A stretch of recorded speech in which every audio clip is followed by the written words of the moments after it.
મારું નામ ગોપાલ ઠાકુર, મદદનીશ સરકારી ખેડા જિલ્લો નડિયાદ।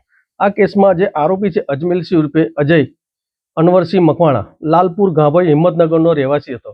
એ જે ડાકોર છે, એક ડાકોરમાં બેન રહેતા હતા, એમના જોડે સંબંધ ધરાવતા હતા, પારિવારિક સંબંધ ધરાવતા હતા। એના કારણે એમના ભત્રીજીના સંપર્કમાં આવેલો અને એની ભોગ બનનાર જે ભત્રીજી હતી એ 15 વર્ષ 11 માસની હતી। એને અવારનવાર પોતાની સાથે પોતાની ગાડીમાં હિંમતનગર હાઈવે પર એક હોટલ છે, હોટલ ક્યુબ કરીને, ત્યાં લઈ જઈને 3 થી 4 વખત તેની સાથે બળાત્કાર સંભોગ કરેલો। ભોગ બનનારની ઉંમર 15 વર્ષ 11 માસની જાણવા છતાં અને પોતે 31 વર્ષની ઉંમરનો હતો અને પોતે પરિણીત અને 2 બાળકોનો પિતા હોવા છતાં તેણે આવું ગંભીર પ્રકારનું કૃત્ય કરેલું, જેના આધારે ફરિયાદીએ ડાકોર પોલીસ સ્ટેશનમાં ફરિયાદ આપેલી, જે અંગેની ફરિયાદ 27/4/2023ના રોજ આપવામાં આવેલી। ત્યારબાદથી આરોપી નાસ્તો ફરતો હતો।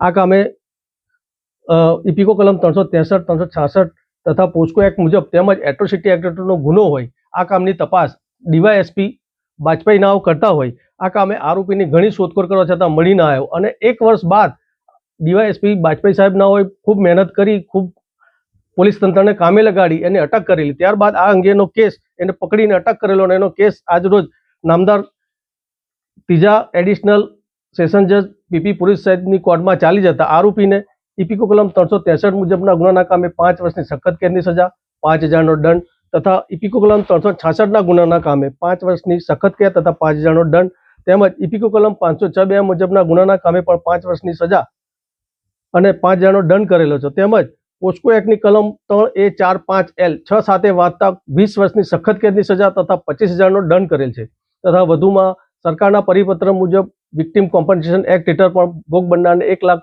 ચૂકવવાનો આજરોજ નામદાર કોર્ટે હુકમ કરેલ છે।